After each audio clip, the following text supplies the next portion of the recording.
ఇది బెంగళూరులోని ఇస్కాన్ గుడి. మరి పాతది కాదు, కాని గొప్ప పేరుగాంచింది.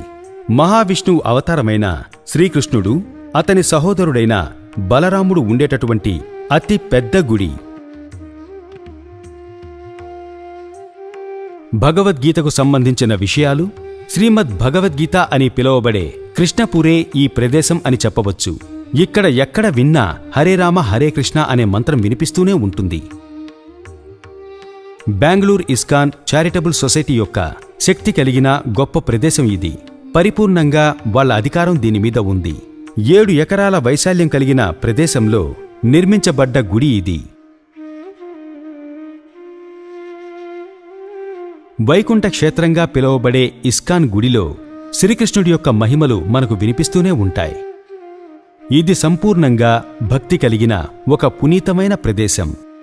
శ్రీకృష్ణ భగవానుడు బలరామస్వామి సరిసమానంగా ముఖ్యత్వం కలిగిన ఈ ప్రదేశంలో 17 మీటర్ల ఎత్తు కలిగిన బంగారం పూత పూసినటువంటి ధ్వజస్తంభం, 8.5 మీటర్ల వైశాల్యం కలిగిన శిఖరము కళ్లను భ్రమింపజేస్తాయి. ఇక్కడ ముఖ్యంగా 6 ఆరాధన ఆలయాలు ఉన్నాయి. ప్రధాన దేవతామూర్తి అయిన శ్రీ రాధాకృష్ణ దేవుడు, ఉపదేవ సంకల్పంలో బలరాముడు, నిక్కాయ్ గౌరాంగను, సాక్షాత్ వెంకటేశ్వరుని సంకల్పంతో శ్రీనివాసుని గోవిందుడు, ప్రహ్లాద నరసింహుడు, శ్రీల ప్రభుపాదం కూడా ఉన్నారు. శ్రీల ప్రభుపాదం అనబడే ఈ మహాయోగి ఈ బ్రహ్మాండమైన గుడిని నిర్మించారు. శ్రీకృష్ణుని యొక్క మహిమలు, శ్రీకృష్ణుని వార్తలు ప్రపంచవ్యాప్తంగా తెలియజేసే విధంగా మంచి ఉద్దేశంతో నిర్మించబడిన గుడి ఇది. కొండమీద ఉన్నటువంటి ఈ గుడి ఎనలేని భక్తులతో ఎప్పుడూ నిండుగా ఉంటుంది. శ్రీకృష్ణుని కీర్తనలతో, ఆరాధనలతో ఈ ప్రదేశం ఎప్పుడూ కోలాహలంగా ఉంటుంది. బయటి దేశాల నుంచి కూడా శ్రీకృష్ణుని దర్శనార్థం కోసం రోజూ వేలాది మంది భక్తులు వస్తూ వెళ్తూ ఉంటారు.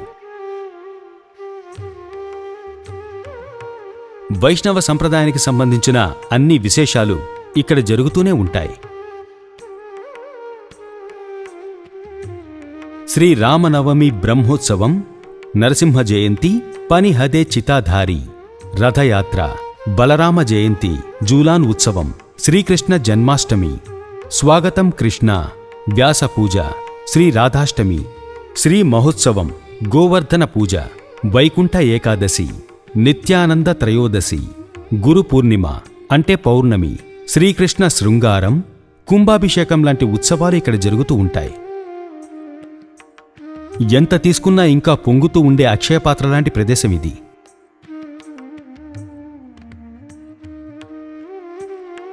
విదేశాల నుంచి దర్శనార్థం వచ్చే భక్తుల కోసం, ఆధ్యాత్మిక చింతనతో ప్రశాంతంగా జీవించే వారి కోసం మంచి వరప్రసాదంగా ఉంటుంది ఈ అన్నదానం. హలాయుధదారి అయిన బలరాముడు ఉన్నటువంటి ఒక అతిపెద్ద గుడి ఇది.